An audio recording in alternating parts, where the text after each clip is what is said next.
Değerli dostlar, sevgili arkadaşlar, bir yayınıma daha hoş geldiniz. Bu bölümde sizlere çok önemli şeyler anlatacağım Galatasaray ile ilgili. Hadi takip etmeyi ve beni beğenmeyi unutmayın ki ben de böyle güzel güzel size bunları anlatmaya dilim döndüğünce çalışayım. Efendim, bu bölümde neler izleyeceksiniz? Biraz Trabzon maçı, biraz Fenerbahçe maçı.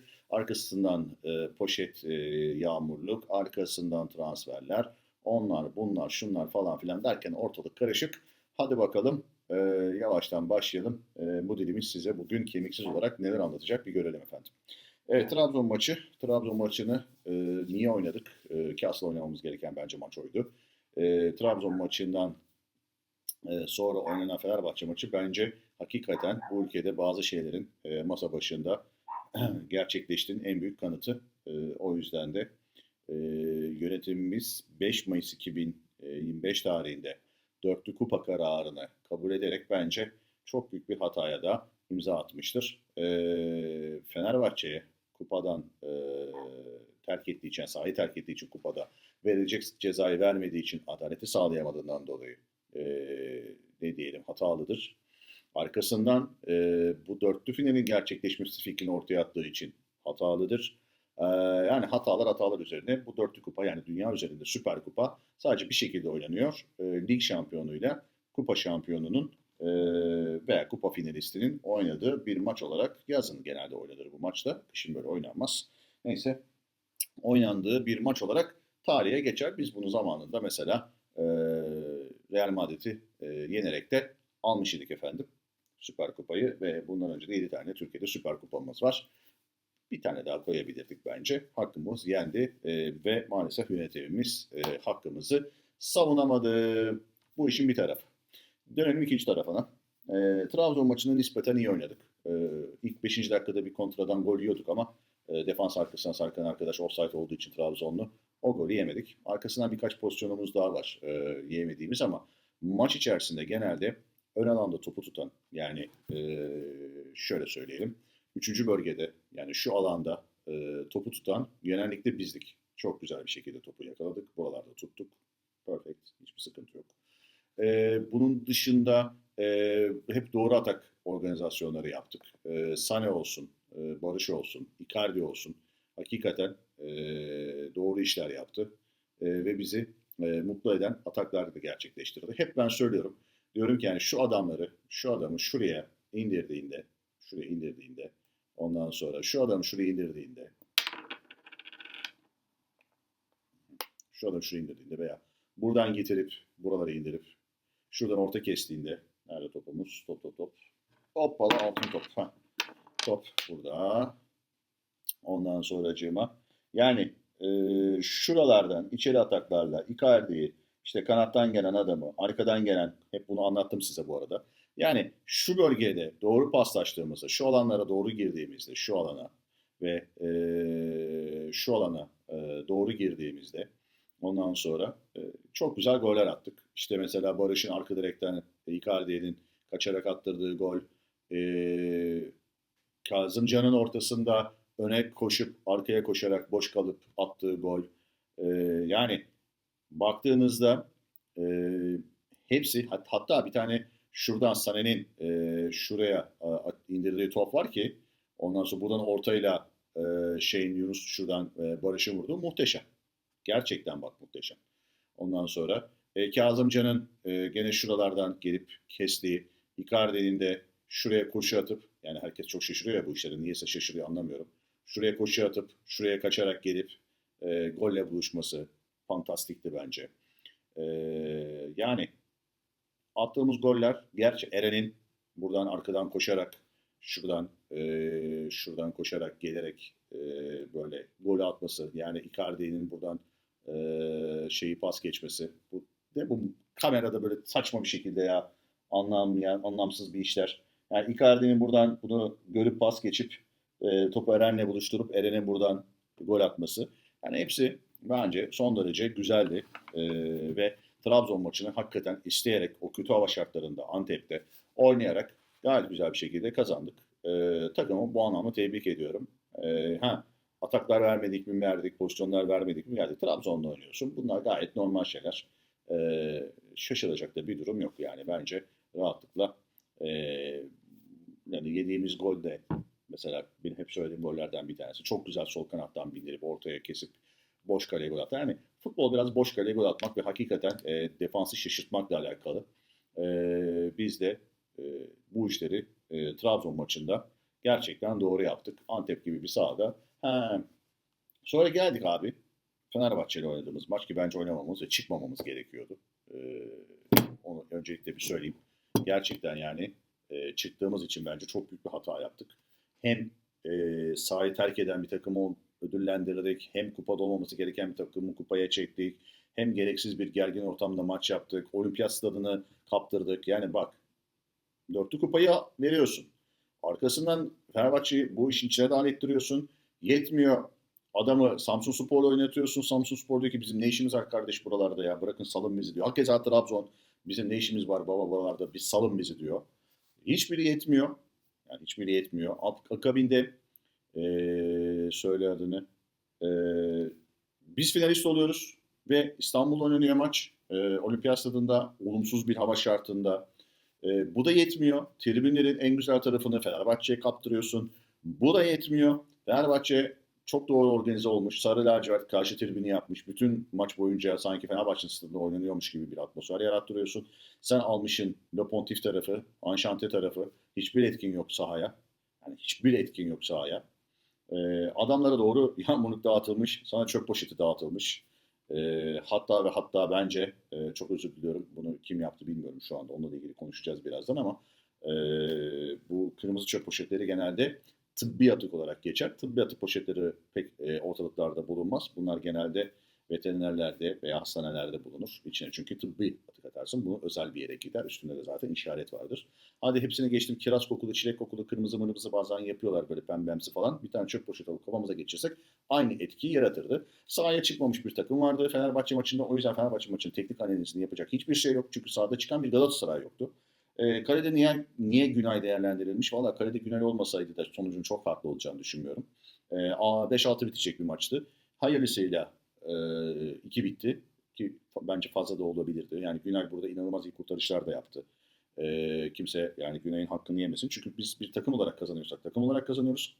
Kaybediyorsak takım olarak kaybediyoruz. Yani hiç kimseyi birbirinden ayrı tutamam. Sane yoktu sahada, Yunus yoktu sahada.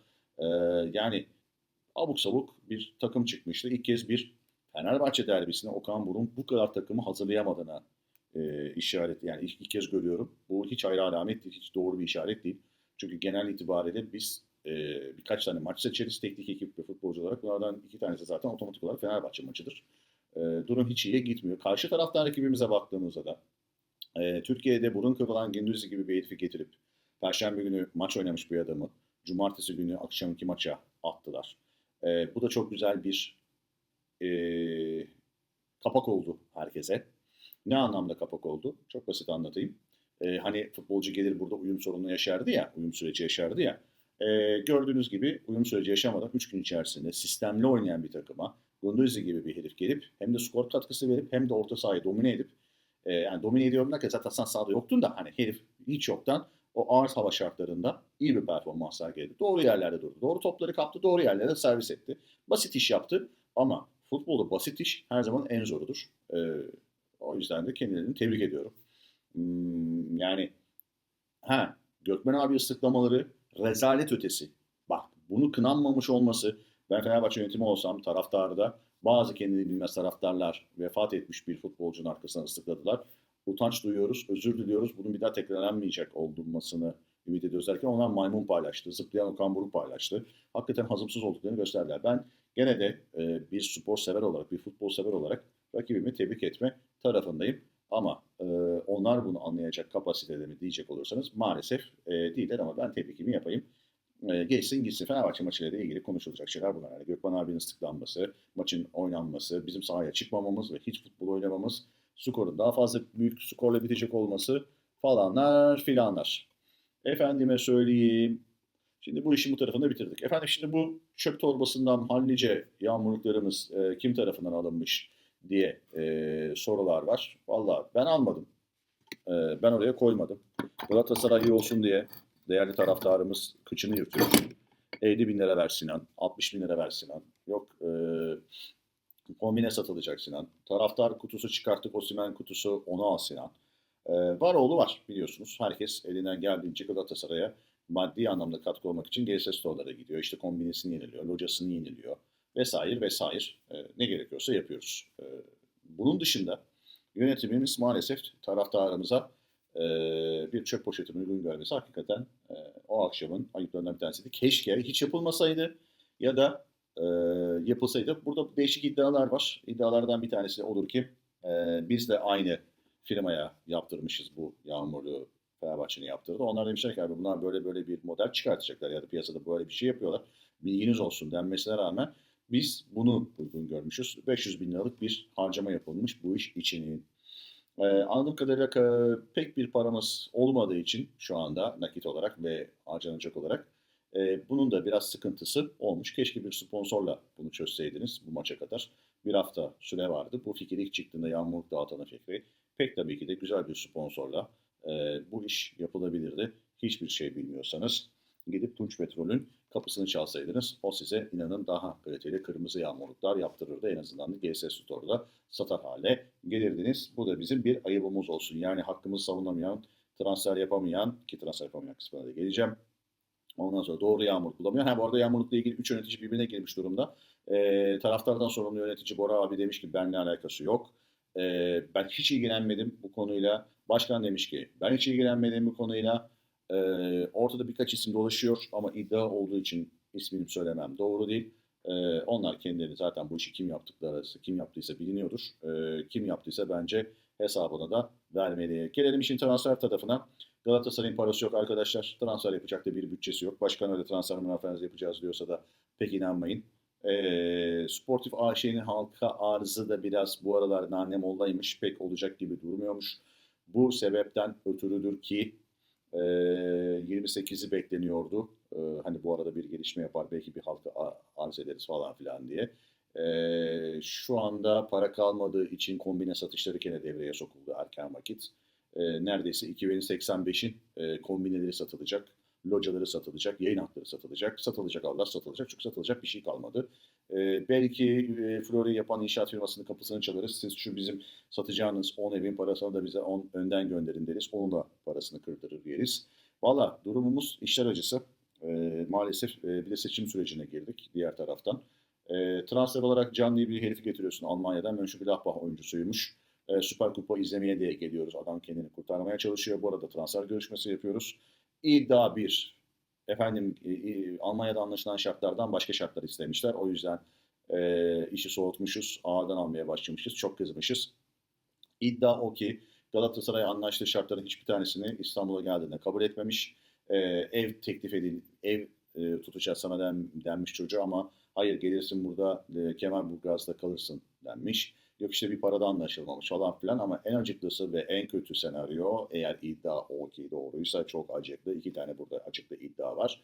Bir tanesi bu adamın sezon sonu sözleşmesi bitecek. Ocak ayında görüşülebilir denmiş. Bizimkiler o yüzden görüşmüş ama geldiklerinde ve konuştuklarında ortaya çıkmış ki hayır bu adamın sözleşmesi devam ediyor. Mönchengladbach bundan bir para bekliyor, bir bonservis bedeli bekliyor deyince iç sarpa sarmış, eyvah denmiş. Diğer bir iddia odur ki iddialar muhtelif görüyorsunuz. İnsanların ağzı torba değil ki büzesin. Çünkü sen yemek yediğin, fonladığın veya arkadaşlık samimiyeti kurduğun bazı kişiler bunları da haber olarak söylüyorlar. Hesap döner, sap döner, gün gelir, keser döner, gelir seni bulur yontar. Efendim Abdullah Bey'in yabancı dili çok iyi olmadığından dolayı ve yabancı menajerlere de güvenmediğinden dolayı şovun hepsini herhalde kendi yapmak istediğinden dolayı diyorlar. İddia olur ki. Kendine yabancı bir, pardon yerli ama yabancı dili olan bir menajer bulmuş. Bu yerli menajer de demiş ki abi bu iş tek başına olmaz. Bu adamın Türkiye'de temsilcisi var deyip bir arkadaşını getirmiş. O arkadaşın işin içine girince 3 liralık hesap olmuş 33 lira hatta 333 lira. İş böyle olunca da bir garibet olmuş ve adamlar şu anda gittiler. Ne olacağı Allah kerim. Bir diğer ismimiz Lokman Hekim. Maalesef şu anda o da olacak gibi değil. Aslında kimse olacak gibi değil. Yani Galatasaray taraftarı endişe içerisinde bir iyilik yaparak bir sürü ismi ortaya atıyor. Hakan gelsin, Hasan gelsin, Hüseyin gelsin gibi ama İnanın şu anda tek beklenen maç Atletico Madrid maçı. Atletico Madrid maçından olumlu bir sonuç alınmazsa transfer de yapılmayacak. Eğer olumlu bir sonuç alınırsa transfer yapılacak bir sonraki süreç için. Burada şimdi istifa takları başladı bugün itibariyle. Yönetim durmasın gitsin falan gibisinden bir şey olmuş. O yüzden de bir panik transferi, bir iki transfer yapılır mı? Hiç ümidim yok ama neden olmasın? Sonuç itibariyle yaz çeki git. Mayıs'ta zaten istifa edersin. Sağlık sorunları dersin. Arkadan gelene de zaten hiçbir gelir bırakmadığın için Galatasaray çok kötü durumlara gelebilir ilerleyen dönemde. İşte biz bunların olmaması için, şahsım adına söylüyorum, ben bunların olmaması için riyakat, riyakat, riyakat diye götümü yırtıyorum. Kendi şirketinizde çalıştırmayacağınız adamları alıp Galatasaray'da yönetici yapmayın veya sorumluluk vermeyin diyorum. Bu her alanında geçerli. E, Yani şirketi başarılı olabilir, iş adamı olabilir ama sen kalkıp da bu adamı Galatasaray'ın en can alıcı, en çok paranın döndüğü ortamına koyamazsın. Buraya sportif direktör dedik, başkan çıktı dalga geçti. Bilmem ne dedik, yardımcı dediler Okan Hoca'ya, onu da kabul görmedik. Okan Hoca sabah 4'lere kadar manavdan alışveriş yapıyormuş. Sabah 4'te erken kalkıyor hocamız bildiğiniz gibi. Saat 4'te manava gidiyor, alışverişini yapıyor, eve geliyor. Juicy sularını sıkıyor. Juicy sularını sıktıktan sonra çok güzel bir sağlıklı kahvaltı gerçekleştiriyor. Bu sağlıklı kahvaltıyı gerçekleştirdikten sonra da saat 6 gibi, 6-7 gibi evinden çıkıp Kemalburgaz'a geçip çalışmalarına başlıyor Yersen. E, Efendim kalecimiz Uğurcan'la ilgili sıkıntı varmış. Yok işte şimdi Fethiye Spor maçı var bakalım neler olacak. Gıybeti dönüyor. Valla işte divan seçimleri var bakalım orada neler olacak ama şunu rahatlıkla söyleyebilirim arkadaşlar. Hiç panik yapmayın. Galatasaray şu anda pek transfer yapacak gibi değil. Okan Buruk şu anda paraları denmediği için e, biraz mutsuz. Para kalmadığı için mutsuz. Diğer taraftan Ultra Aslan yönetimi Erden Tümur'u ziyaretinde istifaya davet etti. Bakalım o süreç nasıl ilerleyecek. Okan Burak'a da bir aba altından sopa gösterdi. Biz seni sevdik ettik, bu takımın başına getirdik falan diye bir hakem kesme var. Yani Ultra Aslan takımın başına getirmiş Okan Burak'ı. Vay arkadaş bu da enteresanmış. Demek ki kimler kimler yönetiyor bu kulübü. O da işin bir sorgulanması gereken tarafı. Daha sonra Ultra Aslan lideri bir açıklama yayınlıyor. Açıklamanın 3 paragrafı sahaya çıkmayan, oynamayan takım diye abu altından herkese soba gösteriliyor. Diğer taraftan yapı mapı transfer diyerek yönetime bir çakılıyor. Valla enteresan şeyler oluyor. Bu kadar bakalım bugünden sonra yarın neleri gösterecek. İşte Galatasaray'dan başkanımız hem bu süreçle alakalı hem de bu yağmurlukla alakalı bir özür mektubu yayınladı. Abi özür yani dilemek çok büyük bir erdemdir. Kendisini tebrik ediyorum. Çok başarılıdır bu. Yani böyle bir yazı almak her başkanın harcı değildir ama keşke bu hatalar artık olmasa. Okan Buruk gene dert çıkartacağım dedi. Konuşması felaketti. Keşke o da olmayaydı. Daha iyi olurdu. Şey anlamında söylüyorum yani.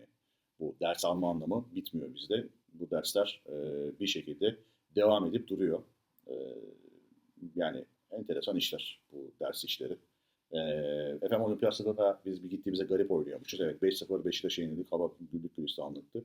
O sene şampiyon olduk önemli değil ama o 5-0'lık maçta unutulmadı. Burada 2-0'lık maç var. Herkes eşit koşullarda ve hakemiyle konuşmadan enteresan bir şekilde maçı bitirdik. O kadar sahada yoktuk yani. Hakemi bile konuşamadık. Bak o kadar söyleyeyim. Hakemin bile konuşulacak hali kalmadı. O kadar kötüydük. Düşünün yani o kadar. Başka konularımız ne vardı? Şöyle hızlıca bir kafamı tarıyorum. Valla bu bir iki hafta daha kötü sonuç alırsak ben size söyleyeyim. Ne yönetim kalır, ne sportif AŞ kalır, ne Okan Buruk kalır, ne eğrisi kalır, ne doğrusu kalır. Taraftar bizde bir kere meşaleyi yaktı mı Allah muhafaza gider. Bu arada 3 senedir şampiyon oluyoruz. Sizi de hiçbir şey mutlu etmiyor. Her şeyden de mutsuzsunuz diyen değerli dostlar ortaya çıktılar. Onlar da şimdi işte bu yağmurluk meselesi de o da yapmamışım ama özür diledi başkan bak falanlar durumu. E, Yok baba sen de her şeyden mutsuzsun, kıl kapıyorsun, dem kapıyorsun durumları. Bakıyorum şimdi odalarda inceden böyle işte tweetlere bakıyorum. WhatsApp gruplarına yazılanlara bakıyorum. Ona bakıyorum, buna bakıyorum. Yapmasaydık iyiydi, olunmasaydı şöyleydi işte falan. Baba dostluğunuzu bırakın. Hepimiz yönetimde dostları oldu. Hepimiz yönetimde arkadaşlar oldu. En son Can Aydın babamın e, devresinden de yani sınıf arkadaşıydı. Ona rağmen hayvan gibi eleştirmişliğim vardır. Babam bir dönem Galatasaray hiç yani çok böyle futbolla yani Galatasaray siyasetiyle alakalı bir adam olmamasına rağmen e, bir dönem seçime bir listeye dahil oldu. Olmaması gerektiğini bile söylemiş adam. Kralını tanımam baba bak. Galatasaray söz konusu oldu mu kralını tanımam. O koltukta oturanlar bile isteye o koltuğa oturuyorlar. Bile isteye o görevlere geliyorlar. Bile isteye bu çarkın içine dahil oluyorlar. Bile istiyor oluyorsan ben bilmiyordum bu görev çok zormuş. Aman da bana başkan her görevi yükledi. Anamı göremiyorum, çoluğumu çocuğumu göremiyorum. İşimden ayrı kaldım, eşimden ayrı kaldım, paramdan da oldu falan diye kapılı kapılar ardında söylenmeyin. Kalbinizi kırarım. Hepinizin ismini biliyorum yönetimdekiler.